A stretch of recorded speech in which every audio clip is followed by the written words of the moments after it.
আসসালামু আলাইকুম। আজকে যে ঘটনাটা পাঠাবো এই ঘটনাটা আমার প্রতিবেশী এক দাদার কাছ থেকে শোনা, এবং এই ঘটনাটা 1990 সালের দিকের।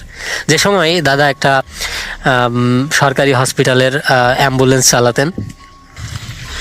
তো এরকমই একদিন রাত প্রায় 1টার দিকে দাদাকে হসপিটাল থেকে বলা হয় যে একটা রোগী নিয়ে আপনাকে এখনই হরিণাকুণ্ডর দিকে যেতে হবে, যেটা কোটচাঁদপুর হসপিটাল থেকে হরিণাকুণ্ডর দিকে নিয়ে যেতে হবে। তো এই হরিণাকুণ্ডটা আসলে অনেক কোটচাঁদপুর থেকে অনেক দূরে। তো উনি অত রাত্রে আসলে তেমন একটা যেতে চায়নি, কিন্তু হসপিটাল থেকে চাপাচাপি করা হয় আর বলা হয় যে তাকে বেশ পরিমাণ পয়সা দেওয়া হবে। তো দাদার অনেকগুলো বাচ্চা কাচ্চা আছে, তো একটু বেশি পয়সা পাইলে আর সমস্যা কি, দুবেলা দুমুঠো একটু ভালো করে খাওয়া যাবে। এ কারণেই দাদা মনে করেন যে ঠিক আছে তাহলে আমি যাই। তো দাদা ওখানে একজনকে সাথে নেন, ওখানকার একজন স্টাফ, এবং ওনাদের সাথে 2-3টা আত্মীয় ছিল, তাদেরকে ওই অ্যাম্বুলেন্সের ভিতরে নেন এবং ওই লাশটাও নেন। রাসেল ভাই, উনি লাশটার দিকে খেয়াল করে দেখেন লাশটার এক অংশ, মানে যে লাশটা আপনার রাখা হয়েছে ওই লাশটার এক অংশ, মুখের এক অংশ নাই। ওইটা মনে হচ্ছে কেউ কুরে কুরে খেয়ে ফেলেছে। তো উনি একটু কৌতূহলবশত ওনাদের পারিবারিক লোকেদের কাছে জিজ্ঞেস করেন যে আপনারা তো এই লাশটা নিয়ে এসছেন, এটার এই অবস্থা কেন? তো ওনারা কোনো উত্তর দিতে পারে না, বলে যে জানি না, আসলে ইনি রাত্রে হঠাৎ করে এরকম হয়েছিল, আমরা হসপিটালে নিয়ে আসি গত 2 দিন আগে, তারপরে উনি আজকে মারা গিয়েছেন। তো যথারীতি তথা কাজ, উনি বলেন যে ঠিক আছে, সমস্যা নেই, দিয়ে আসবো। তো রাসেল ভাই উনি আগে ভাড়াটা নিয়ে নেন, কেননা অনেক সময় ভাড়া নিয়ে যাওয়ার পরে দাদা বলে যে ভাড়া দিতে নাকি অনেকে একটু কেমন করতো, তো যে কারণে ভাড়াটা নিয়ে নেন। ওনারা ভাড়াটা আরও বেশি দেন। উনি একটু অবাক হন যে একটা লাশের জন্য নিজের এত বছরের কেরিয়ারে কখনো এত ভাড়া পাইনি, আজকে কেন এত ভাড়া পাচ্ছি। বা উনি এটা নিয়ে মাথা ঘামান না, যেহেতু ওনার সাথে একজন আছে, আর তাছাড়াও ওনারা ওনার যে লাশের সাথে যে 4 জন রয়েছে স্বজন, তো ওনারা সবাই ভিতরে উঠে বসেন। ওনারা মোট 5 জন, আর ড্রাইভার সিটে আপনার 2 সিটে আমার প্রতিবেশী দাদা এবং ওনার সাথে যে লোকটা ছিল তাকে নেন, মানে যাকে সাথে নিয়ে যাওয়ার জন্য নিয়েছিল আর কি। তো ওনারা তখন চিন্তা করেন যে ঠিক আছে তাহলে যাওয়া যাক। তো ওনারা গাড়ি রওনা দেন রাসেল ভাই। তো গাড়ি রওনা দেওয়ার পরে কোটচাঁদপুর থেকে বেরোনোর পরে হরিণাকুণ্ডর যেতে মাঝখানে অনেক বড় একটা মাঠ পড়ে। তো এই মাঠের ভিতরে রাসেল ভাই দাদা খেয়াল করেন গাড়িটা যেন মানে ক্রমে ভারী হয়ে যাচ্ছে। আর আপনি হয়তো জানেন রাসেল ভাই, যদি একজন একটা গাড়ি চালায় নিয়মিত, তো সে জানে যে ওই গাড়িটার ওয়েট, মানে ভিতরে বসে থেকে চালাইতে গেলে বোঝা যায় যে এত ওজন লোক থাকলে কতটুকু হবে। তো রাসেল ভাই উনি প্রচুর গতিতে গাড়ি এক্সেলারেটর চাপেন, কিন্তু দেখা যায় গাড়ি তেমন একটা গতিতে চলছে না, অথচ তার গাড়ি চালানোর অভিজ্ঞতা তো অনেক দিনের। রাসেল ভাই উনি মনে করেন যে কি হচ্ছে এটা। তো এত কিছু না ভেবে উনি দেখেন হঠাৎ করেই অ্যাম্বুলেন্সের ভিতরে কেমন একটা মানে আওয়াজ হচ্ছে, মনে হচ্ছে কেউ কারো মুখ চেপে ধরে রেখেছে। তো রাসেল ভাই এমন অবস্থায় উনি করেন কি, উনি অ্যাম্বুলেন্সটা দাঁড় করান। দাঁড় করানোর পরে অ্যাম্বুলেন্সটা দাঁড় করিয়ে 3 ব্যাটারির যে লাইটটা ছিল রাসেল ভাই, তখন ওই 3 ব্যাটারির লাইট ওই দরজা খুলে ভিতরে মারেন। দেখেন না সব কিছু ঠিক আছে। তো রাসেল ভাই উনি আবার গাড়িতে ওঠেন। তো গাড়ি আবার যখন উনি চালান তখন উনি আবার খেয়াল করেন যে কসকস কোনো একটা শব্দ হচ্ছে। আসলে আমরা চানাচুর খাইলে বা আমরা যদি কোনো হাড্ডি চিবাই যেরকম শব্দ হয় ওরকম নাকি হালকা শব্দ হচ্ছে। তারপর আবার কিছুক্ষণ পর এরকম শব্দ হচ্ছে, যেমন ধরেন অনেক একটা কুকুর যখন আমরা রাস্তা দিয়ে যাই রাসেল ভাই, তো অনেক সময় এরম করে, তো ঠিক এরকম করতেছে। তো রাসেল ভাই উনি মনে করেন যে এখানে কুকুর হাঁপাইতেছে কোন জায়গায়। আবার উনি দাঁড় করান, কিছুক্ষণ পর দাঁড় করানোর পর আবার ওনার 3 ব্যাটারি লাইটটা দিয়ে ভিতরে দেখেন সব কিছু ঠিক আছে, কোনো সমস্যা নেই। ওনাদেরকে জিজ্ঞেস করেন যে আপনাদের কি কোনো সমস্যা? তো ওনারা বলেন না, আমাদের তো কোনো সমস্যা নেই। তো রাসেল ভাই ওনারা আবার গাড়িতে ওঠেন। তা গাড়িতে ওঠার পরে গাড়ি ধাক্কা মারছে, এক পাশ থেকে আরেক পাশ যাচ্ছে, চারিদিকে শুধু মাঠ আর মাঠ, আর কিচ্ছু নেই রাসেল ভাই, শুধু মাঠ। আর সে সময় তো রাসেল ভাই জনবসতি এরকম ছিল না। তো উনি করেন কি, সামনে অনেক দূর যাওয়ার পরে দেখেন যে একটা চায়ের স্টল, ওখানে অনেক রাত পর্যন্ত একজন চা বিক্রি করছে। তো ওখানে বেশ কিছু লোকও আছে যারা সম্ভবত ওখানে পাহারা দিচ্ছে, গ্রাম পাহারা দিচ্ছে এরকম কিছু। তো দাদা ওখানে দাঁড়ানোর পরে দেখেন যে নামার পরে ওনাদের আবার 3 ব্যাটারি লাইটটা মেরে জিজ্ঞেস করেন যে আপনারা কি যাবেন, আমাদের সাথে কিছু খাবেন? তো ওনারা বলেন না, আমি কিছু খাবো না, আপনারা যদি চাটা খেতে চান তাহলে আপনি খেয়ে আসেন। তো আসলে ভাই উনি ওনার যে স্টাফটা সাথে করে নিয়ে গেছিল, ওনার ওই স্টাফটা নিয়ে যান 1 কাপ চা খাওয়ার জন্য। তো রাসেল ভাই ওখানে গিয়ে চায়ের স্টলে ওনারা দাঁড়ান এবং চা যে বিক্রি করছিল তাকে বলে যে ভাই 2 কাপ চা দেন। তো ওই চায়ের দোকানে যারা এক্সট্রা লোকগুলো ছিল রাসেল ভাই, ওরা ওই অ্যাম্বুলেন্সটার দিকে কেন জানি মানে অবাক দৃষ্টিতে তাকিয়ে থাকছিল। তো এক সময় ওই চায়ের স্টলের দোকান থেকে একজন বলেন যে ভাই আপনি এগুলো কি নিয়ে যাচ্ছেন? তখন উনি বলেন যে কেন, লাশ নিয়ে যাচ্ছে অ্যাম্বুলেন্সে একজনের বাসায় রেখে যেতে। তো সবাই ওনার দিকে কেমন একটা অপলক দৃষ্টিতে তাকিয়েছিল। তো উনি বুঝতে পারলেন না যে কি হচ্ছে আসলে। তো চায়ের স্টল থেকে আরো দু একজন জিজ্ঞেস করেন, ভাই এগুলো কি, আপনি কোথায় নিয়ে যাচ্ছেন? তো উনি আবার অ্যাম্বুলেন্সের পাশে বলেন যে কোথায় কি, কিছুই না। তো উনি আর ও রাত করে ওরকম কারোর কথায় কান দেননি রাসেল ভাই। তো উনি চা খেয়ে চলে আসেন এবং অ্যাম্বুলেন্স আবার স্টার্ট করেন। করে যখন আবার উনি যাচ্ছিলেন তখন আবার ওই সেম শব্দগুলো, সেই কুকুর যেমন মানে করে ওরকম হচ্ছে। আবার দেখা যাচ্ছে কিছুক্ষণ পর পর গাড়ি ঝাঁকি দিচ্ছে। তো রাসেল ভাই এরকম যখন হচ্ছে তখন কিন্তু উনি বেশ মানে ভয়ে ভয়ে ভয়ে ভয়ে হঠাৎ দেখেন রাসেল ভাই গাড়িটা প্রচণ্ড জোরে মানে একটা শব্দ হয়ে উঠলো গাড়ির ভিতরে। রাসেল ভাই উনি কিন্তু ব্যাপক ভয় পেয়ে গেছেন রাসেল ভাই, এবং ভয় পেয়ে যাওয়ার সাথে সাথে উনি খেয়াল করেন গাড়ি ব্রেক করেন উনি, এবং গাড়ি ব্রেক করার সাথে সাথে উনি খেয়াল করেন গাড়ির ভিতরে কড়মড় কড়মড় করে যেন একটা কিসের শব্দ হচ্ছে। তো রাসেল ভাই উনি তখন ওনার ওই 3 ব্যাটারি লাইটটা নিয়ে আর ওনার অ্যাসিস্ট্যান্টকে বলেন যে দরজা খোল। তো দরজা খোলার পরে রাসেল ভাই উনি লাইট মেরে যে জিনিসটা দেখেন, উনি এটা বর্ণনা করার সময় আমি ওনার চোখগুলো দেখছিলাম শুধু। উনি বলেন যেটা খোলার পরে ওনারা দেখেন যে যে বাকি 4 জন স্বজন ছিল, ওই 4 জন স্বজন চারদিকে পড়ে আছে। আর মানুষের মতো আকৃতি কিন্তু গলা আপনার কুকুরের মতো, গলা থেকে কুকুরের মতো, এবং কালো বিভৎস চোখগুলো জল জল করছে। ওই লাশটা রাসেল ভাই ওরা ছিঁড়ে ছিঁড়ে খাচ্ছে, এবং ওদের ওই দাঁতের চারিপাশ দিয়ে রক্ত যেন ঝোলের মতো চারিদিক থেকে পড়ছে। তো এটা দেখার পর ওনারা লাইট মারার পর উনি যেন হয়ে গেছেন, উনি আর কিছুই বলতে পারেন না রাসেল ভাই। ঠিক তখনই ওই যে কুকুরের মতো মাথা আর মানুষের মতো বডি, ওর ভিতর থেকে একটা ওই জিনিস দাদার দিকে এমন করে তাকায়। রাসেল ভাই ঘাড় ঘুরিয়ে তাকানোর সাথে সাথে ওই যে অবয়বটা ও দাদাকে বলে, মানে কি বলে সেটা তো জানি না, মানে এরম করে বলে, মানে এমন কিছু একটা বলে। এর মানে তো দাদা জানেই না। দাদা বলে আমার আর কিছু মনে নাই। রাসেল ভাই পরদিন সকালে দাদা নিজেকে আবিষ্কার করেন একজন ওখানকার স্থানীয় একজনের বাড়ির পাশে। তো ওখানে শুধু উনি না, ওনার স্টাফ এবং বাকি যে 4 জন ছিল ওনারা ছিল। রাসেল ভাই ওনারা যখন জ্ঞান ফেরে তখন ওনারা যায় আবার ওই অ্যাম্বুলেন্সের কাছে, যে দেখে অ্যাম্বুলেন্সটা ওই ক্ষেতের পাশে ধান করার জন্য যে জমি ছিল ওই জমির ভিতরে কাদার ভিতরে পড়ে আছে। ওই বাকি সবাইকে ওই বাড়ি এনে রেখেছে ওখানকার স্থানীয় কিছু লোকজন। এবং যখন ওই স্বজনদের কাছে দাদা জিজ্ঞেস করেন যে কি ব্যাপার,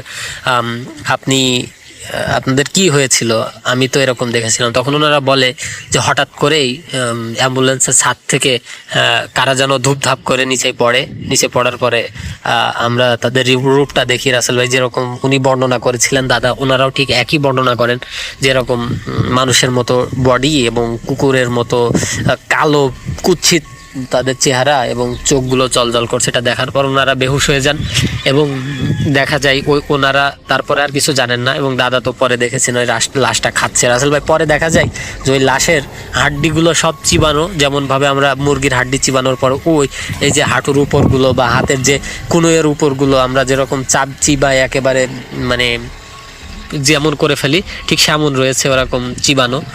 আর মাঝে মাঝে কিছু কিছু জায়গায় রক্ত পড়ে রয়েছে। এবং রাসেল ভাই বিস্ময়করভাবে দেখা যায় যে অ্যাম্বুলেন্সের ছাদের উপরটা মনে হচ্ছে কেউ টেনে ছিঁড়ে ফেলেছে, এবং আকারও ঠিক ওরকমই। তো তখন রাসেল ভাই ওনারা এই জিনিসটা শোনার পরে দাদা বেশ কিছুদিন যাবৎ জ্বর থাকে, প্রচণ্ড জ্বর থাকে রাসেল ভাই। এবং ওখানকার যে লাশের সাথে যারা ছিল তারা তো নিজের বাসায় চলে যায়। দাদাও বেশ কয়েক মাস এভাবে জ্বরে ভোগেন। তারপর বিভিন্ন তান্ত্রিক এবং বিভিন্ন লোকের কাছে, হুজুরের কাছে গিয়ে তাবিজ টাবিজ করে তারপরে তার এই মানে যে জ্বরটা সেটা সারে। তো উনি এরপরে আর কখনো অ্যাম্বুলেন্স চালাননি, উনি ওনার চাকরিটা ছেড়ে দেন। আমি ফার্স্টে আমার বনানীর ঘটনাটা থেকে শুরু করি। বনানীতে সেটা হচ্ছে আমার খুবই কাছের একজন আত্মীয় বাড়ি, এবং সৌভাগ্যবশত ওই সময়টার মানে ওই টোটাল ঘটনার ফ্রেমটার কোনো একটা সেগমেন্টে আমিও ছিলাম উপস্থিত। তো বিষয়টা হচ্ছে এরকম, এই প্যান্ডেমিক সিচুয়েশন আমরা তো সবাই তো বেশিরভাগই বা নিজের বাসাতেই ছিলাম। পাশাপাশি আমার যেটা হয়েছিল যে আমরা বেশ কিছু মানুষ আমাদের আত্মীয় স্বজনের ভিতরে প্রায় সময়ই দেখা যেত 1 সপ্তাহ বা 1.5 সপ্তাহ একসাথে থাকতাম একই বাসার ভিতরে। তো এরকমই একটা সময়ে আমরা ছিলাম। এই সময় যে বাসাটায় যে ঘটনাটা, সেটা হচ্ছে এই বাসাটার একটা পুরনো কিছু ইতিহাস আছে। তার ভিতরে একটা হচ্ছে যে ওই বাসাতে এর আগেও ওই বাসার যে ভদ্রমহিলা আছেন, যে মুরব্বী, উনি এক সময় পজেসড হয়েছিলেন। সেটা এর আগে মানে অনেকভাবেই এটাকে হ্যান্ডেল করা হয়েছিল, মানে ইসলামিক কায়দাতে যেভাবে আপনার ছাড়ানো হয়, জিন ছাড়ানো হয়, সেটা ছাড়ানো হয়েছিল। এবং ওখানে রিসেন্টলি যেটা গত 2 মাস আগের ঘটনা, সেটা হচ্ছে যে আমরা কোনো এক রাতে ওখানে ডিনার করছি, ডিনার টেবিলে আমরা 7-8 জন একসাথে। হঠাৎ করে আমরা কিন্তু কোনো রকম প্যারানর্মাল কোনো এনভায়রনমেন্ট এমন কিছু ফিল করছিলাম না। হঠাৎ করে মেইন দরজায় 2টা লক দেওয়া, আপনার সিকিউরিটি লক, এবং 2টাই লক করা অবস্থায় হঠাৎ করে মেইন দরজা ধাপাস করে খুলে গেল এবং ধাপাস করে বন্ধ হয়ে গেল। আমরা ভাবলাম যে কেউ একজন আসছে হয়তো, বা বাইরে থেকে তালা খুলে। তা আমরা বাসার সবাই কিন্তু বাসার ভিতরে, নতুন করে কারো আসার কথা না। তো ওই সময়টা একজন গিয়ে চেক করলো, দেখলো যে দরজার লক করাই আছে, কিন্তু কিভাবে খুললো কিভাবে বন্ধ হলো কেউ বুঝলো না। এর ভিতরে বাসার বড় মেয়ে, যে সে একদিন রাতের বেলা একা একা ডিনার করছিল, তার পায়ে হঠাৎ করে কেউ একজন টাচ করছে, মানে আপনার ডাইনিং টেবিলের নিচে কেউ একজন টাচ করছে। অনেক সময় বাচ্চারা দুষ্টামি করে, কিন্তু সে নিচে তাকিয়ে দেখে কেউ নেই। ঠিক আছে, কোনো বাচ্চাও ওই সময় জেগেছিল না, এত গভীর রাত্রে 12টার পরে ওই সময়টা এরকম একটা ফিল। এর পরের যে আর একটা ঘটনা ঘটে, সেটা হচ্ছে যে বেডরুমে, বাড়ির যে বড় মেয়ে যে রুমটায় থাকেন, সেই রুমটাতে আপনার সে ওয়াশরুমে যাচ্ছে, তার রুমের দরজাটা লক করা, মানে রুমে ঢোকার যে দরজাটা, সেটা হঠাৎ করে খুলে গেল এবং ধাপাস করে বন্ধ করলো।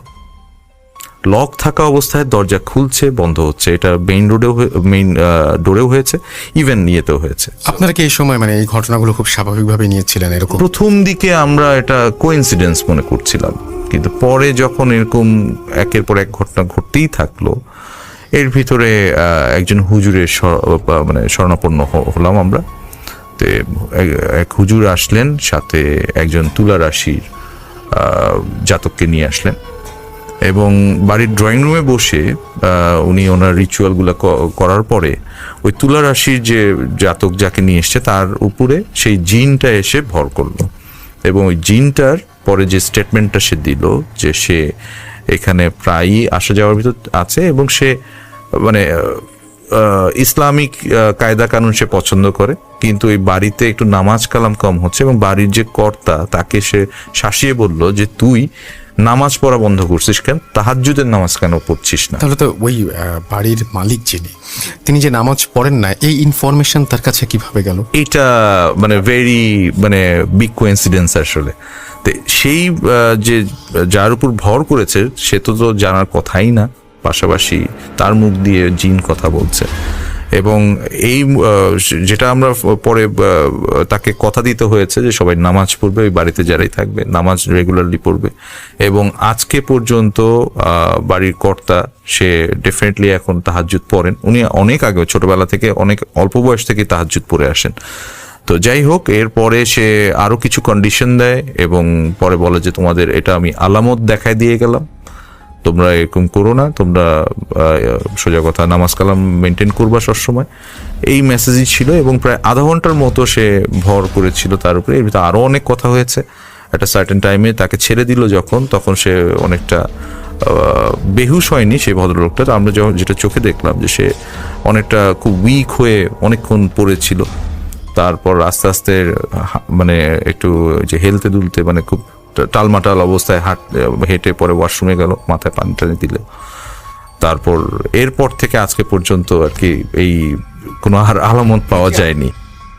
এই যে আপনি পুরো প্রক্রিয়াটা দেখলেন, এই পুরো প্রক্রিয়া দেখার পরে আপনার কি মনে হয় যা হয়েছে তা আপনার কাছে কতটুকু বিশ্বাসযোগ্য মনে হয়েছে আসলে? এখন আমরা যেহেতু একটা ধর্মে বিশ্বাস করি, তো আমাদের ধর্ম যেটা ইসলাম ধর্মে তো বলে যে যদি মুসলমান হয়ে থাকেন সেক্ষেত্রে ডেফিনেটলি আপনি জিনে বিশ্বাস করেন। তো একটা জিন একটা মানুষকে আসর করতেই পারে এবং ডেফিনেটলি দোয়া কালামের মাধ্যমে তাদেরকে হাজির করা হয়। তো এটা ডেফিনেটলি ইটস রাইট, এটা কোনো মানে বিশ্বাসযোগ্য অবশ্যই। আপনি মাওয়া ঘাটের সম্পর্কে কিছু কথা বলছেন, এটা কি বলেন তো একটু? খুবই মানে মজার একটা ব্যাপার যে আমি আসলে ভাবতেও পারিনি যে আসলে আগ্রহটা ছিল এরকম।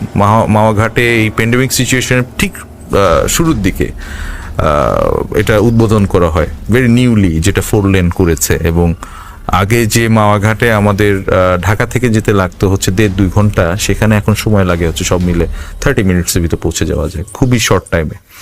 এবং খুব হাই স্পিডে গাড়িগুলো চলে, ইটস লাইক 100-120 এরকম স্পিডে চলে।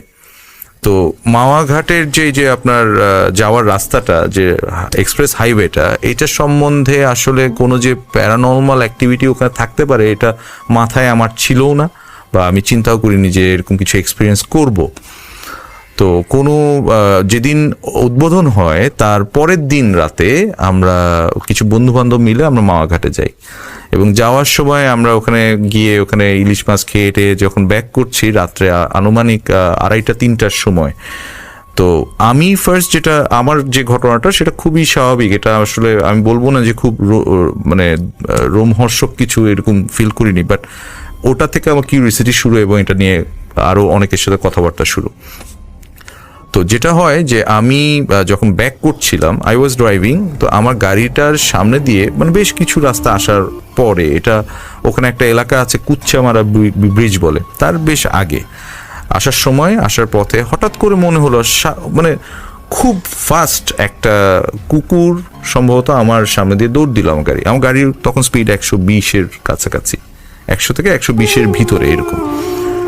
ওই সিচুয়েশনে একটা কুকুর দৌড় দিল, কিন্তু ওই কুকুরটা আনুমানিক 10 গজ দূর দিয়ে। এত স্পিডি গাড়ির সামনে দিয়ে কোনো কুকুর যদি দৌড় দেয় 10 গজ সামনে দিয়ে, তখন কিন্তু ডেফিনেটলি আপনি ওটাকে হিট করবেনই। আমি কিছু হিট করিনি, এবং আমি বাম ডানে তাকিয়ে কোনো কিছু, ইভেন মিরর দিয়েও আমি কোনো কিছু দেখতে পাইনি, কিছু নেই, একটা ফ্ল্যাশের মতো অনেকটা মনে হয়েছে ব্যাপারটা। তো এই বিষয়টা ওখানে ঘটে গেল।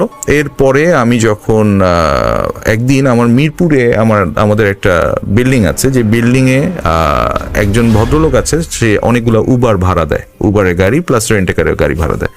তো নিচে দাঁড়িয়ে ওই ভদ্রলোককে একটা কথা এই ঘটনাটা বলতেছিলাম যে মাওয়া ঘাটের রাস্তাটা সুন্দর, বাট এরকম একদিন ফিল করছি যে দৌড় দেয়। বলে যে ভাই ওখানে কুকুর দৌড় দিবে কোথা দিয়ে? আপনার বাম দিক দিয়েও ব্যারিকেড, ডান মাঝখানেও ডিভাইডার, ওই সাইডেও ব্যারিকেড, ওখানে কিছু ওঠার কোনো সুযোগ নাই। তবে আমার ড্রাইভার মিলন একটা জিনিস এক্সপিরিয়েন্স করছে, ওখানেই মিলন ছিল, দাঁড়ানো ছিল ওই বাসার নিচে। তো ওকে ডাক দিল, মিলনকে বলো তুমি কি এক্সপিরিয়েন্স করছো, ভাইকে বলো। মিলন আমাকে বলতেছে যে আমি মাওয়া ঘাট থেকে ফেরত আসতেছি, সামনে কিছু একটা আমি বুঝতে পারি, অবয়বটা আমি ঠিকভাবে বুঝতে পারিনি, হঠাৎ সামনে চলে আসলো, আমি গাড়ি হিট করলাম, আমি মেরে দিলাম অবয়বটাকে। তো এরপরে আমি গাড়িটা পার্ক করলাম, যে আমি কি মানুষ মারলাম নাকি বা কিছু এরকম মনে হলো যে মানুষের মতো কিছু।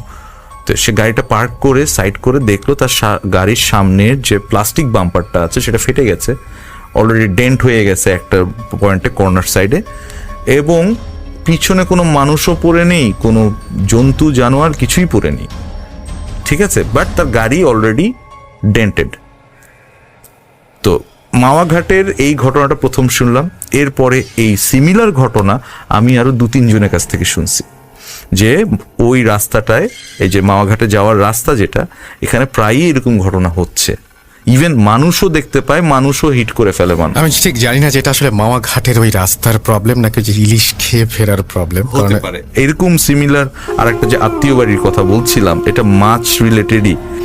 সেটা হচ্ছে যে মিরপুরে কোনো একটা আমার আত্মীয় বাড়িতে রিসেন্টলি গত 3 সপ্তাহ আগে থেকে ঘটা শুরু হয়েছে, আজকে অবধি ঘটনা চলছে, এবং তারা আগামী 1 তারিখে বাসাটা ছেড়ে দিচ্ছে, আর এক বাসা অন্যত্র চলে যাচ্ছে এই কারণে, এবং এটা মাছ রিলেটেড দিয়েই শুরু। সেটা হচ্ছে মিরপুরে 1 নম্বরে ওই সাইডে একটা এলাকার নামটা আমি ঠিক বলবো না পার্টিকুলারলি। তো ওখানে আমার এক আত্মীয়, তারা হাজব্যান্ড ওয়াইফ এবং তার মেয়ে, একটা বাচ্চা মেয়ে, এই 8-10 বছর বয়স। তো তারা থাকেন একটা বাসা ভাড়া করে 4-5 তলার উপরে। তো রাতে বেলা ওদিন মাছ রান্না হয়েছিল তাদের বাসায়, এই 3 সপ্তাহ আগের ঘটনা। তার মাছ রান্না করেছিল। তো ওই যে আপা, তার ওই মাছটা রান্না করার পর ফ্রিজ থেকে বের করে রান্না করেছে। তো পরে একটু স্মেল মনে হয়েছে তাদের। তো রাত্রেবেলা আর ওটা ডাস্টবিনে ফেলেনি, ওটা করেছে পাশেই হচ্ছে নিচে একটা ছাদ আছে, 3 তলা বাড়ির ছাদ, সেই ছাদের উপর সে মাছটা ফেলে দিয়েছে। যে এটা হয়তোবা দিনের বেলা বা আপনার ভোরবেলা হয়তোবা পাখি বা কাকটাকে সে খেয়ে ফেলবে, ওই জন্য উনি ফেলে দিয়েছে। এরপরে তার পরের রাত্রের থেকেই তাদের বাসায় ঘটনা ঘটা শুরু। সেটা হচ্ছে প্রায় সময়ই ড্রয়িং রুমে দৌড়াদৌড়ি শোনে, বা ওয়াশরুমে অনেক সময় দেখে যে কল ছেড়ে দিচ্ছে। আর সবচেয়ে মজার ঘটনা, তারপর পরের দিনের যে সন্ধ্যাবেলা, এই প্যান্ডেমিক সিচুয়েশনের ভিতরে সবাই তো প্রায় হোম অফিস করেন। তো ওই ভাইজান যে ওই বাসার যে কর্তা, উনিও হোম অফিসই করছেন বর্তমানে। তো উনি টিভি রুমে বসে, তার মেয়ে পাশে বসে, দুজন মোবাইল টিপছেন এবং টিভি চলছে। এই মুহূর্তে হঠাৎ করে সে ফিল করলো তার মেয়ে তাকে বারবার লাথি দিচ্ছে। তার ডান সাইডে তার মেয়ে বসা, সে তাকে লাথি দিচ্ছে পায়ের উপরে। সে খেপে গেছে যে এটা কেমন বেয়াদবি। তো তখন তো মেয়েকে বলছে, তুমি এটা কি করতেছো, তুমি আমাকে লাথি দিচ্ছ কেন? তার মেয়ে তার দিকে তাকিয়ে মানে হতবাক একটা ভাব, যে এটা কি বললো বাবা। বাবা আমি কই তোমাকে লাথি দিলাম? বলে সত্যি দাওনি? বলে না দেইনি। সে তো আশ্চর্য, তাহলে সে এরকম কেন ফিল করলো? তা অনেক সময় দেখা যায় যে ওই খাটের ওখানে পা দিয়ে গেছে, পায়ে আলতো ছোঁয়া। আবার প্রায়ই দেখা যায় যে মানে এখন পর্যন্ত ফিল করছে যে দেখা যাচ্ছে যে দরজা নক করছে, মানে রুমে, বাসার ভিতর তারা 3 জনই একই রুমে আছে, দরজা নক করছে হয়তো বা কমন স্পেস থেকে।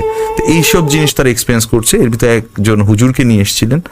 ওই হুজুর বলল যে খুব কড়া জিন, এবং তোমরা যে মাছ ফেলেছিলে এটা থেকেই তার আবির্ভাব, সে আকর্ষণ হয়েই তোমাদের বাসায় আসছে, তোমাদের ফ্যামিলিটাকে পজেস করে রেখেছে। এখন তোমরা বাসা যে ছেড়ে দিচ্ছ, আলটিমেটলি তোমরা যেখানেই যাও সে হয়তোবা তোমাদের সাথে চলে যাবে। সো এখান থেকে ছাড়াই যাওয়া ভালো। তবে এখন পর্যন্ত কোনো ওয়ে আউট বের করতে পারেনি, এখন পর্যন্ত ছাড়েনি, এখনো চলছে এই ঘটনা, এখনো চলমান। আসসালামু আলাইকুম রাসেল ভাইয়া, আমি ডাক্তার আনিকা নাওয়ার। ঘটনাটি সংগ্রহ করেছি আমার এক নিকট আত্মীয়র কাছ থেকে, যার পরিবারের একজন পূর্বপুরুষের সাথে এই ঘটনাটি ঘটেছিল। সরাসরি আসল ঘটনায় চলে যাই। সময়কালটা তখন 1940 কি 1945-এর মধ্যেই হবে। পাবনা জেলার রামনগর গ্রামের কথা বলছি। সেই গ্রামের দুরন্ত 2 তরুণ, মোবারক আর নূর সালাম, অত্যন্ত ভালো বন্ধু তারা, এবং বয়সটা ওদের দুরন্তপনার। দুজনেই 18 থেকে 22 বছরের মধ্যে। পাশাপাশি বাড়ি হওয়াতে ছেলেবেলা থেকেই একসাথে বড় হওয়া, পড়াশোনা, কাজে যাওয়া আর অবসর সময়ে বিভিন্ন রকম অ্যাডভেঞ্চার করেই কাটত ওদের। যে সময়টার কথা বলছি, সেই সময়ে কিশোর তরুণদের বিনোদন বলতে ছিল মাঝরাতে মাছ ধরতে যাওয়া, ভরা বর্ষায় ভীষণ খরস্রোতা নদী সাঁতরে পার হওয়া, শীতের সময় বাওরে বিলে বুনো পাখি শিকার করা। এদিক থেকে ওরা ছিল বেশ দুঃসাহসী, অ্যাডভেঞ্চার প্রিয়। ভূত আর অলৌকিককে তাদের খুব একটা বিশ্বাস ছিল না। রামনগর গ্রামের শেষ সীমানায় ছিল একটা বিশাল বাওর। শীতকালে সেই বাওর পূর্ণ হয়ে যেত নানা রকম দুর্লভ সব শীতের পাখি দিয়ে। কিন্তু সেই বাওরে পৌঁছানোর জন্য পার হতে হতো বিশাল একটি জঙ্গল। পারতপক্ষে দিনের বেলাতে কেউ জঙ্গলের ধারে কাছেও যেত না, আর রাতের বেলায় তো প্রশ্নই উঠত না, কারণ ওই জঙ্গল নিয়ে নানা রকম ভৌতিক কাহিনী প্রচলিত ছিল। যারাই ওই জঙ্গলে বা তার আশেপাশে যেত, তাদের অনেকেই অদ্ভুত আর ব্যাখ্যাতীত নানা রকম অভিজ্ঞতার সম্মুখীন হতেন। বিভিন্ন সময়ে কিছু মানুষ নাকি রাতের বেলা ওই জঙ্গলে শর্টকাট রাস্তা ধরেছিল দ্রুত গন্তব্যে পৌঁছানোর জন্য, কিন্তু তারা নাকি আর কখনোই গন্তব্যে পৌঁছায়নি। তাদের কোনো হদিসও মেলেনি। যাই হোক, একবার এক শীতকালে হলো কি, বন্ধুদের এক গল্পের আসরে অশরীরী নিয়ে নানা তর্ক বিতর্কে মুবারক আর নূর সালামকে তাদের কিছু বন্ধু চ্যালেঞ্জ ছুড়ে দিল যে যেহেতু তারা সাহসী, ভূতে বিশ্বাস করে না, তাই তাদেরকে এক শীতের রাতে ওই জঙ্গল পেরিয়ে বাওরে যেতে হবে এবং তারা যে বাওরে গিয়েছিল সেটা প্রমাণস্বরূপ দুই একটি শীতের পাখি শিকার করে আনতে হবে। মুবারক আর নূর সালাম এতটাই অ্যাডভেঞ্চার প্রিয় ছিল যে চকচক করে উঠল তাদের চোখ। তারা 7-5 না ভেবেই এই চ্যালেঞ্জ গ্রহণ করে ফেলল। তারা আসলে রাতের বেলা ওই জঙ্গলে যেতে হবে এটা নিয়ে খুব একটা চিন্তিত ছিল না, কারণ আদতে তারা অলৌকিককে বিশ্বাসই করত না। যাই হোক, দুই বন্ধু খুব দ্রুত প্ল্যান করলো যে রাতের আধারে অর্থাৎ রাতেই তারা বাওরে যাবে। বাসার বড়রা যদি জানতে পারে এই প্ল্যানের কথা তাহলে তাদের কখনোই যাওয়া হবে না। তাই দুজন ঠিক করলো গভীর রাতে যখন সবাই ঘুমিয়ে পড়বে তখন ওরা দুজন বের হবে। যেই কথা সেই কাজ। নির্ধারিত রাতে সবাই ঘুমিয়ে যাবার পর মুবারক ও নূর সালাম বেরিয়ে পড়ল। রাত আনুমানিক 12টা হবে। ভয়াবহ রকম শীত পড়েছে সেই রাতে। তাপমাত্রা হয়তো 10 ডিগ্রিরও নিচে নেমে গেছে। ভয়ঙ্কর শীতে হু হু করে কাঁপতে কাঁপতে ওরা জঙ্গলের কাছে পৌঁছে গেল। ওদের সাথে পাখি ধরার ফাঁদ আর পুরনো আমলের একটি শটগান আর স্বল্প আলোর একটি টর্চ লাইট। শীতের পরিষ্কার আকাশে ঝলমলে জ্যোৎস্না, কিন্তু এত বেশি ঘন কুয়াশা যে 2 হাত দূরের জিনিসও ভালো মতো ঠাহর করা যায় না। কনকনে শীতের রাতে ঝকঝকে চাঁদের আলো আর ঘন কুয়াশার সাদা চাদর ভয়ানক অদ্ভুতরে এক দৃশ্যপট তৈরি করল। ওরা দুজন জড়সড় হয়ে কাঁপতে কাঁপতে গ্রামের বড় রাস্তা থেকে নেমে মাটির রাস্তা ধরে জঙ্গলের গভীরে প্রবেশ করল। এইবার কিন্তু ঘন গাছের আড়ালে চাঁদে ঢাকা পড়ে গেল। ওরা টর্চ আর মৃদু আলোয় সামনে এগোতে থাকলো। হঠাৎ নূর সালাম দাঁড়িয়ে গেল। মুবারক ওর দিকে প্রশ্নসূচক দৃষ্টিতে তাকালে নূর সালাম বলে উঠল, আমরা ছাড়া এখানে আরো কেউ আছে আমি নিশ্চিত। মুবারকও দাঁড়িয়ে একটু বোঝার চেষ্টা করতেই স্পষ্ট টের পেল ওদের কিছুটা পেছনে জঙ্গল থেকে একটা অস্বাভাবিক লম্বা, অত্যন্ত শীর্ণকায় মানবাকৃতির একটি কুঁচকুঁচে কালো অবয়ব রাস্তায় বেরিয়ে এসেছে। নিকষ কালো অন্ধকারে ভালো করে কিছু বোঝা যাচ্ছে না, কিন্তু হতবাক হয়ে ওরা লক্ষ্য করল ওই প্রায় 10 ফুট লম্বা অবয়বটির সাথে একটি চতুষ্পদ পশুর মতো আরো একটা কিছু আছে। এই প্রথমবারের মতো ওরা দুজন একসাথে উপলব্ধি করতে পারল যে কি বোকামিটাই না ওরা করেছে এই জঙ্গল নিয়ে সব ঘটনাকে অবিশ্বাস করে। অস্বাভাবিক লম্বা সেই অবয়বটি হঠাৎ তার শীর্ণকায় একটি বাহু উঠিয়ে সরাসরি ওদের দুজনের দিকে নির্দেশ করল, যেন দেখিয়ে দিল ওদেরকে। আর সেই অশরীরীর নির্দেশে ওই পশুটি তাদের দিকে এগিয়ে আসলো। ওটা যদি কুকুর হয়ে থাকে তাহলে ওটা কমপক্ষে একটি বাছুরের সমান বড় হবে। ধবধবে সাদা ওই পশুটি অলৌকিক স্বরে গর্জন করে উঠল। ওটার টকটকে লাল চোখের জলজলে হিংস্র চাহনি স্পষ্টই বুঝিয়ে দিল যে এই জগতের কেউ নয়। আস্তে আস্তে এগিয়ে আসছে ওটা। ভয়াবহ আতঙ্কে নূর সালাম ও মুবারক আবিষ্কার করল ওরকম পশু একটা নয়, আরো আরো অনেক অনেক অনেক পশু বের হয়ে আসছে বনের ভেতর থেকে। চারিদিক থেকে ঘিরে ফেলেছে ওদেরকে অন্য জগতের ধবল সাপদগুলো। একযোগে আর্তনাদ করে উঠল ওগুলো একত্রে। প্রচন্ড ভয়ে থরথর করে কাঁপছে দুজন। এখনই বোধহয় ওগুলো ঝাঁপিয়ে পড়বে ওদের দুজনের ওপরে। বাঁচার বোধহয় আর কোনো আশা নেই। ওদের এই ভয়াবহ আতঙ্ক দেখে হঠাৎ তীব্র জান্তব ও পাশবিক স্বরে হেসে উঠল পিছনে দাঁড়িয়ে থাকা সেই কালো শীর্ণকায় মূর্তিটি, যেটা খুব মজা পেয়েছে ওদের আসন্ন মৃত্যু আতঙ্ক দেখে। এইবার শেষ চেষ্টা হিসাবে মুবারক নূর সালামের হাত ধরে টান দিয়ে প্রাণপণে ছুটতে লাগলো। ঊর্ধ্বশ্বাসে দুজন ছুটছে আর যত দোয়া কালাম জানা আছে সব পড়ছে। বুঝতে পারছে পেছনে ছুটে আসছে ওই জিনিসগুলো। চারিদিক থেকে যখন ওদের সম্পূর্ণ ঘিরে ফেলেছে সাপতগুলো, আর কোনো রাস্তা নেই, তখন হঠাৎ ওরা দেখল জঙ্গলের মধ্যে বিরাট এক অশ্বত্থ গাছ, এবং তার ঠিক নিচেই একটা বিশাল কুয়া। আর সেই কুয়ার নিচ থেকে বিচ্ছুরিত হচ্ছে মৃদু একটি আলোক রশ্মি। ওরা আর কোনো উপায় না পেয়ে দেরি না করে প্রাণ বাঁচাতে কুয়ার গায়ে বাঁধানো ইট বেয়ে তরতর করে নিচে নেমে গেল। কুয়ার পাশে মাটিতে পড়ে রইল ওদের শটগান, টর্চ আর পাখি ধরার ফাঁদ। শীতেও দরদর করে ঘেমে উঠল দুজন।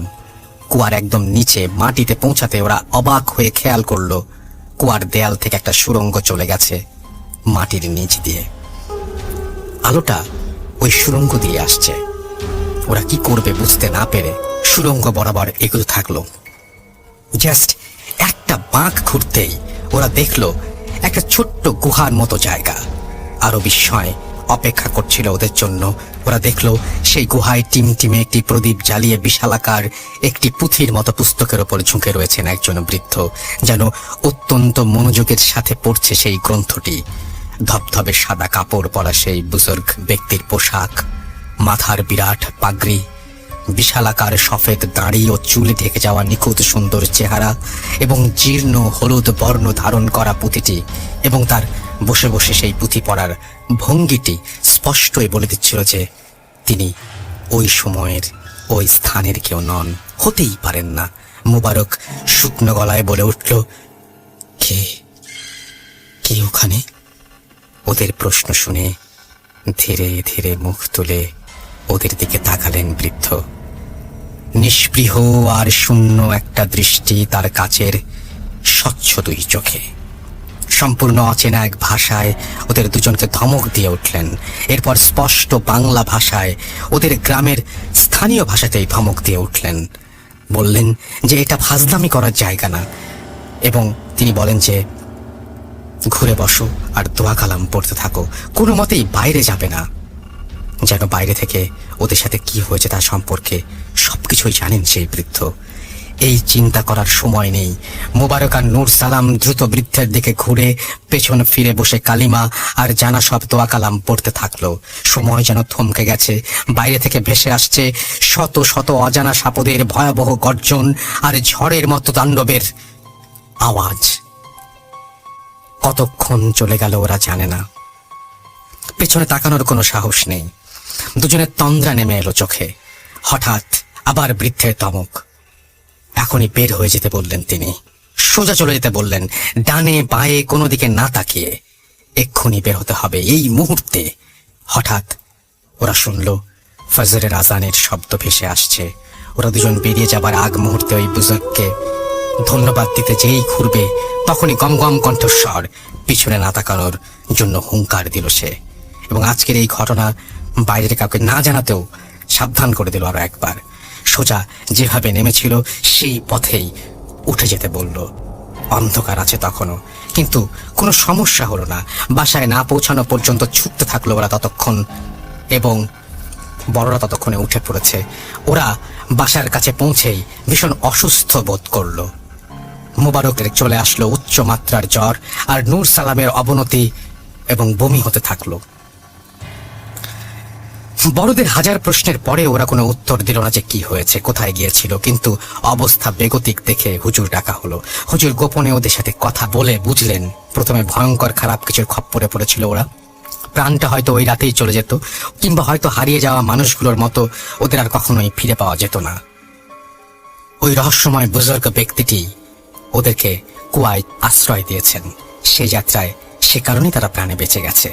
যাই হোক, হুজুরের রুকাইয়াতে আস্তে আস্তে ওরা সুস্থ হয়ে ওঠার পর ওদের মনে পড়ে যায় যে ওদের শটগান, পাখি ধরার অস্ত্র আর টর্চ লাইট সব ওই কুয়ার পাশে ফেলে এসেছিল ওরা। একদিন ওরা সাহস করে আরো কিছু লোকজন নিয়ে সেই জিনিসগুলো ফিরে আনতে গেল। ঠিক সেই কুয়ার পাশে পড়ে থাকার কথা ছিল সেগুলোর। সেই বিরাট অশ্বত্থ গাছের নিচে জিনিসগুলো যেভাবে পড়েছিল সেভাবে আছে, কিন্তু সেখানে আদৌ কোনো কুয়া নেই। মুবারক, নূর সালাম একে অপরের দিকে হতবিহ্বল হয়ে কিছুক্ষণ তাকিয়ে রইল, কিন্তু টু শব্দটি করল না তারা। ওদের জিনিসগুলো নিয়ে দ্রুত বাড়ি ফিরল ওরা। এরপর ওদের বন্ধুরা পাখি না আনতে পারার জন্য যতই ওদের খেপালো না কেন, ওরা একটিও উচ্চবাচ্য করলো না। ওদের আচরণের সাথে যা একেবারেই মিলল না। বন্ধুরাও তাদের এই পরিবর্তনের জন্য খুবই অবাক হয়েছিল।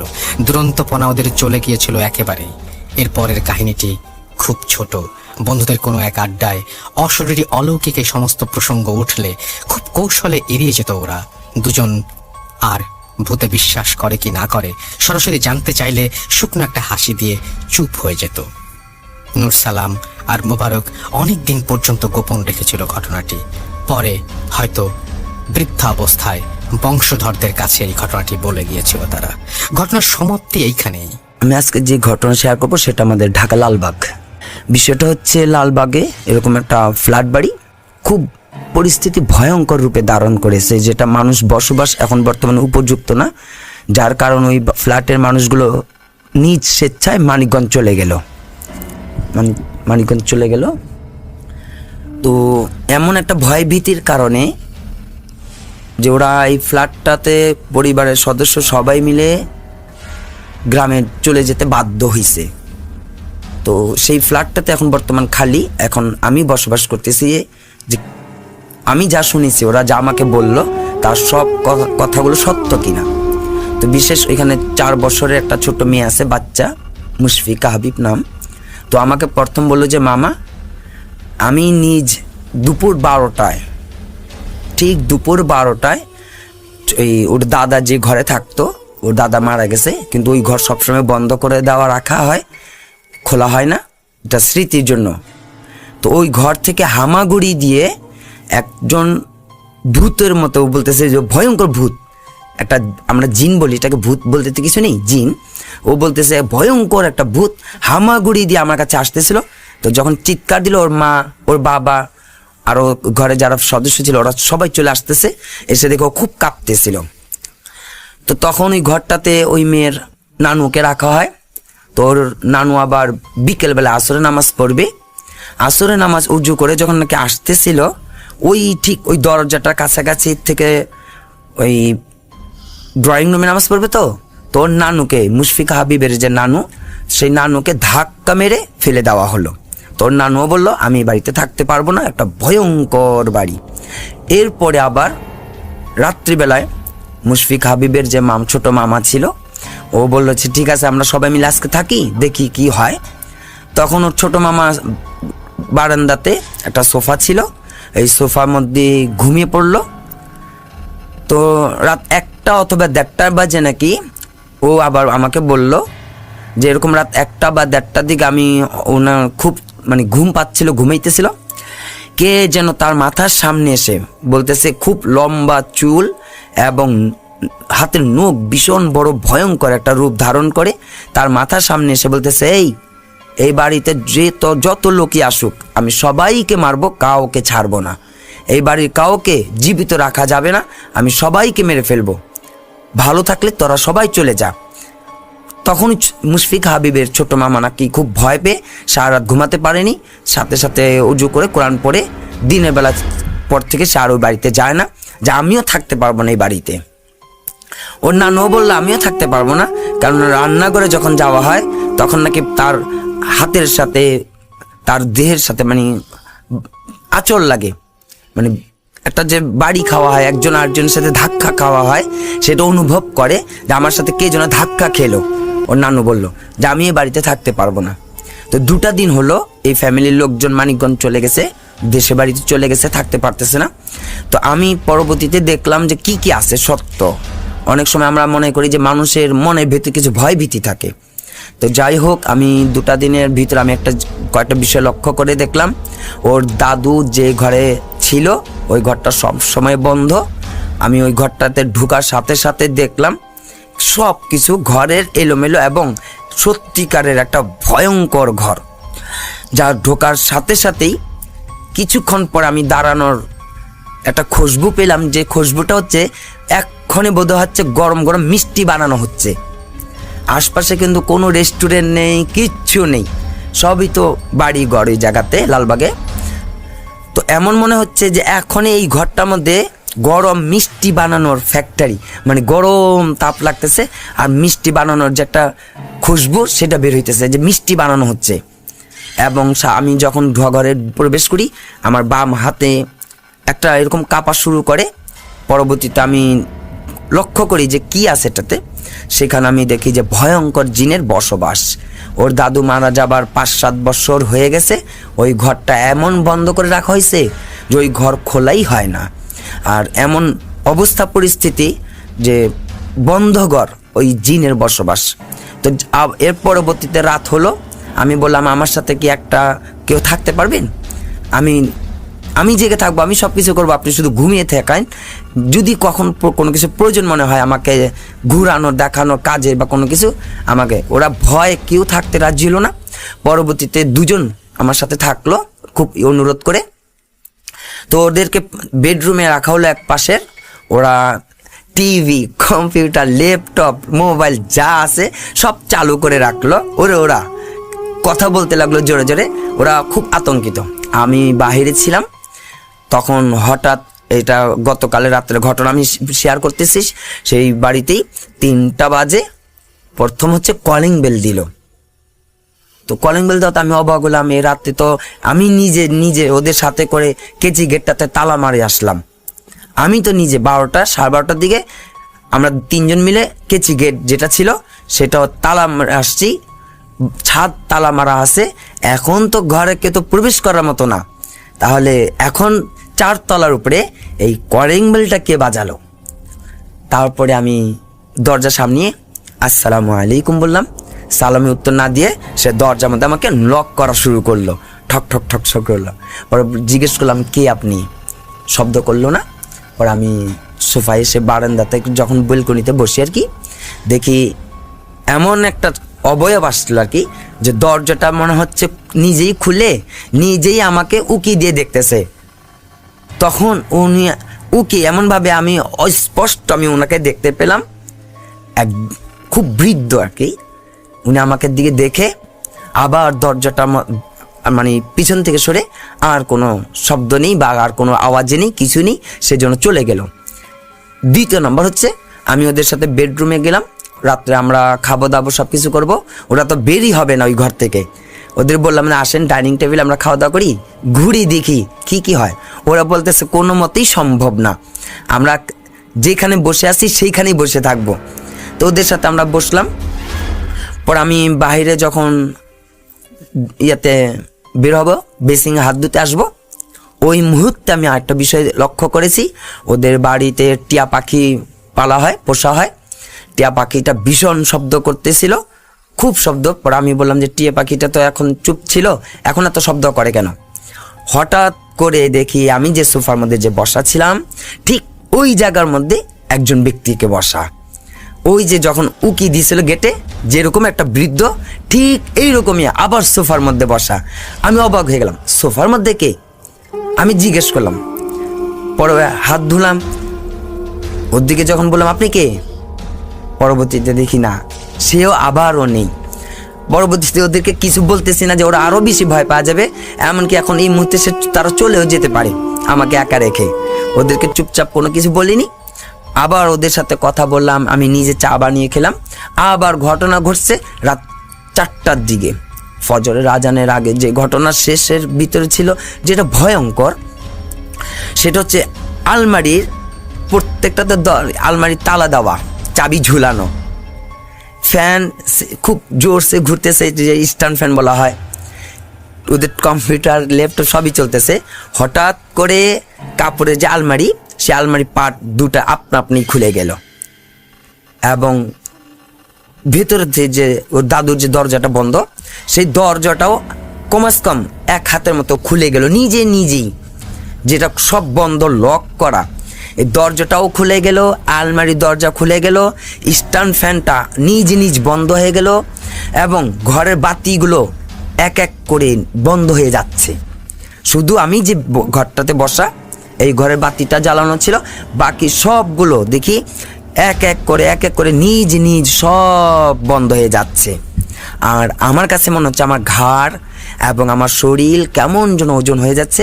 আমি তখনই শুধু একটা আয়াত আছে আমাদের জিন ডাকার, হাজির করার, সালাম দেওয়ার। ওই আয়াতটা যখন পড়ছি তখন যেন আমার খুব কাছে এসে দাঁড়িয়ে বলতেছে, আমি আপনার কোনো ক্ষতি করতে চাই না, কিন্তু এই বাড়ির কাউরে থাকবো না, এটা একটা অভিশাপ্তের বাড়ি, আপনি কিছু করবেন না। আমাকে যেন এই কথাগুলো বলতেছে, আমাকে বলতেছে আমি আপনাকে কোনো ক্ষতি করব না, এই বাড়িটা অভিশপ্তের বাড়ি, এদেরকে আমি কাউকে রাখবো না। তো আজও আমি ওই বাড়িতে থাকবো, আজকেও আমাদের কাজ আছে ওই বাড়িতে।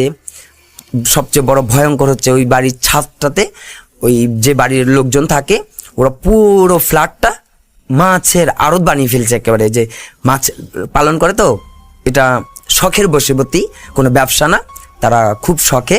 তো ওই পুরো ফ্ল্যাটটাতে মাছের একটা সরঞ্জাম। তো ভয়ঙ্কর কাজটা হচ্ছে ওইটাই, সবচেয়ে ভয় ভীতির ফ্ল্যাটটাই হচ্ছে ওটা, আর হচ্ছে দাদুর ঘরটা, আর হচ্ছে ছাদ। তা আজকে আমি সেই ঘরটাতে, সেই ফ্ল্যাটটাতে আমি থাকবো। অবশেষে আমি আজকে এমন পরিকল্পনা নিয়েছি, সে জিন কেন আরও যত রকমের যদি আরও কিছু থাকে সবাইকে নিয়ে হাজির করে বসে আমি বাড়িটাকে নিরাপদ করার জন্য চেষ্টা করব। এরা আসবে মানিকগঞ্জ থেকে, ওরা বলতেছে আসবো না, যতক্ষণ পর্যন্ত বাড়ির নিরাপদ না হবে আমরা আসবো না।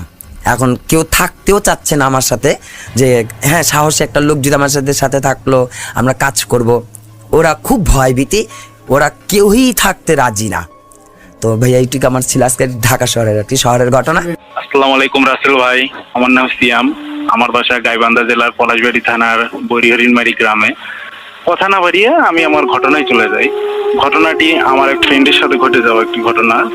আমার ওই ফ্রেন্ডের নাম বলছি না, ওই ফ্রেন্ডের বাসা আমাদের গ্রামেই একটু সাইডে, আমাদের বাসা থেকে একটু সাইডে। তো ওর বাসার পিছনে বিরাট বড় বাঁশবাগান আছে, অনেক আগে থেকে এই বাঁশবাগানটা আছে।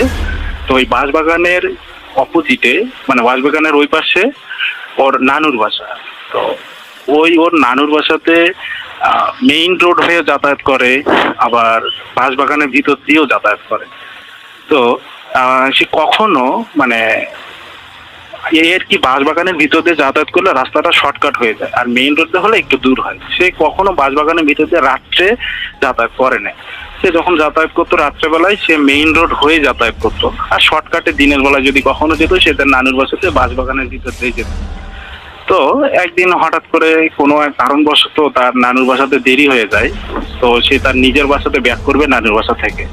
তো তখন যেহেতু অনেক রাত হয়ে যায়, তার প্রায় 12টা বেজে যায়, তখন সে চিন্তা করে যে রাত 12টার মতো গ্রামের বাসায় অনেক রাত হয়ে যায়। তো চিন্তা করে যে আমি যদি মেইন রাস্তাটা ধরে আমার নিজের বাসাতে যাই তাহলে অনেক দেরি হয়ে যাবে, তো সেক্ষেত্রে আমি শর্টকাটটাই নিয়ে যাই। তো সে চিন্তা করে বাঁশবাগানটা ক্রস করে সে তার বাসায় যাবে। তখন সে তার বাঁশবাগানের ভিতর দিয়ে যাওয়ার চিন্তাটাই করে। তো অলরেডি সে নানুর বাসা থেকে প্রায় রাত 12টা বাজে, তখন সে নানুর বাসা থেকে বের হয়ে বাঁশবাগানের ভিতর দিয়ে তার নিজের বাসাতে আসবে। সে মনে কোনো রকম ভয়ভীতি ছিল না, কারণ তার সাথে কখনো কোনো কিছু ঘটে নাই, আর সে কখনো এই বাঁশবাগানের ভিতরে অলৌকিক কিছু ফেস করে নাই। তো যার কারণে তার মনে কোনো ভয় ছিল না। সে আসে ভালোভাবে বাঁশবাগানের ভিতর দিয়ে ক্রস করতে ধরে। ঠিক যখন সে বাঁশবাগানের ভিতরে আসে তখন সে দেখতে পারে যে হঠাৎ করে একটা বাস তার সামনে ঝুঁকে পড়ে, মানে এমনিতে হেলে আসে, মনে হচ্ছে যে বাসটা ছিল হঠাৎ করে তার সামনে পড়ে গেল, অটোমেটিক্যালি বাসটা পড়ে যায় তার সামনে। যখন বাসটা তার সামনে পড়ে যায় তখন সে একটু ভয় পায়, কি ব্যাপার, মানুষ নাই এখানে, কেউ নাই, বা এখানে কোনো ঝড়ও হচ্ছে না, কোনো কিছুই হচ্ছে না, অটোমেটিক্যালি কেন বাসটা আমার সামনে পড়ে গেল। তখন সে মানে একটু কিছু জানতো যে বাস পড়ে গেলে বা এই ধরনের রাস্তায় যদি কখনো বাস ভেঙে মানে অটোমেটিক্যালি যদি সামনে পড়ে যায়, তো তখন ওইটা ক্রস করে যেতে হয় না, বাসের উপরে যেতে হয় না, সেই ব্যাপারটা জানতো। তো তখন সে ওখানে দাঁড়ায় থেকে চোখ বন্ধ করে মানে যা পারে সুরে টুরে যা পড়তে থাকে, পড়ার পরে দেখে যে কিছুক্ষণ পরে চোখটা মানে নিজেই খোলার পর দেখে বাসটা অটোমেটিক্যালি আবার উঠে গেছে। তো তখন সে ওই বাসটা উঠে যাওয়ার পরে ওই রাস্তাটা ভালোভাবে বাসায় চলে যায়। তো ব্যাপারটা সে বেশি ভয়ও করে না আর কি, নর্মাল ভাবে নেই, সে কারো হতে শেয়ারও করে না। তো এভাবে বাসায় যায়। আবার দ্বিতীয় দিন সে আবার যখন তার নানুর বাসাতে যায়, নানুর বাসা থেকে আবার একই ব্যাপার ঘটে যায় তার সাথে। সে আবার রাত হয়ে যায়, অনেক রাত হয়ে যায়, সে আবারও ওই রাস্তাটা দিয়েই তার নিজের বাসায় ব্যাক করতে ধরে। ওই বাঁশবাগানের ভিতর দিয়ে সে তার নিজের বাসায় আসবে। তো যখন সে দ্বিতীয় রাত্রেবেলায় ঠিক একই সময়ে তার বাঁশবাগানের ভিতর দিয়ে আসতে ধরে, তখন ঠিক ওই জায়গাতে দিয়ে এসে দেখে যে তার সামনে একটা লাশ পড়ে আছে। লাস্টে কিভাবে বুঝতে পারে, যে দেখে যে নর্মালি একটা লাশ যখন মানে একটা মানুষ যখন মারা যায়, মারা যাওয়ার পরে যখন তাকে সাদা কাপড় দিয়ে মোড়ানো হয়, ঠিক ওই অবস্থাতে একটা লাশ তার সামনে পড়ে আছে। তো এবার সে আর সাহসিকতার পরিচয় দিতে পারে না, সে ব্যাপারটাতে অনেক ভয় পায়, কারণ এত রাত্রে এই বাঁশবাগানের ভিতর লাশ কি করে আসবে, এখানে আশেপাশে কাউকে দেখাই যাচ্ছে না, তাও আবার রাত প্রায় মধ্যরাত, এত রাতে তো গ্রামে অনেক মানে সুমসাম একটা পরিবেশ, নীরবতার মানে বিরাজ করে। তো এই অবস্থাতে এখানে লাশ কি করে আসবে, এটা সে আসলে মেনে নিতে পারে না। সে এবার সে কোনো রকম সাহসিকতার পরিচয় দিতে না পেরে সে অনেক ভয় পায়, ভয় পেয়ে সে আর লাশটা অতিক্রম করে সে আর নিজের বাসায় যাবে এই সাহসটা পায় না। সে লাশটা দেখে পিছন দিক দিয়ে সে ভয়ে দৌড় দিয়ে সে তার নানুর বাসাতেই যায়। নানুর বাসাতে যাওয়ার পরে সে অনেকটা ভয় পায়, সে মানে তবুও তার নানুর বাসার কাউকে ঘটনাটা প্রকাশ করে না। সে জাস্ট বলে যে আমার আর বাসায় যেতে, আমাকে আর বাসায় যেতে ইচ্ছা করতেছে না, আমার ভালো লাগতেছে না, আমি আর বাসায় যাব না, আমি আজকে রাতে আমার এখানেই থেকে যাই। তো সে ঘটনা কাউকে শেয়ার করে না, ভালোভাবেই সে রাতটা তার নানুর বাসাতে থাকে। তো সকালবেলা সে চিন্তা করে যে আমি আজও দিনের বেলায় আমি আমার নিজের বাসায় যাব না, আমি আজও আমি আমার নানুর বাসাতেই থাকবো, কারণ আমি এর সাথে রাত্রে যে ঘটনাটা ঘটে গেল আমি ঠিক ওই সময়ে আবার ওই দিক দিয়ে যাব, দেখি আমার সাথে কি ঘটে। সে গেল রাত্রে ভয় পাইছিল, বাট তারপরে সে আজ আবার চিন্তা করে যে আমি আগে দেখতে চাই ঘটনাটা কি, কেন আমার সাথে এরকম ঘটলো, একদিন বাস পড়ে গেল আমার সামনে, আবার একদিন লাশ দেখতে পেলাম, আসলে কেন এরকম আমার সাথে ঘটছে। তো সে চিন্তা করে যে আজকে রাত্রে সে নানুর বাসাতে থাকবে, প্লাস মধ্যরাতের দিকে সে আবার তার নানুর বাসা থেকে বের হয়ে নিজের বাসার উদ্দেশ্যে রওনা দিবে, তাও আবার ওই শর্টকাট রাস্তাটা দিয়ে বাঁশবাগানের ভিতর দিয়েই, সে মেইন রাস্তা হয়ে আজও বের হবে না, সে ওই বাঁশবাগানের ভিতর দিয়েই বের হবে, মানে বাঁশবাগানের ভিতর দিয়ে তার নিজের বাসাতে আসবে। তো সে দেখতে চায় আর কি যে তার সাথে আরো কিছু ঘটনা ঘটে কিনা, সেটা আর কি নিজে একটু আর একবার এর ভিতরে ঢুকতে চাচ্ছে। তো আসলে ব্যাপারটা সে বুঝতে চায় যে কেন এমনটা হচ্ছে তার সাথে, তৃতীয় দিনে তার সাথে এমনটা ঘটবে কিনা, মানে তৃতীয় রাত্রে।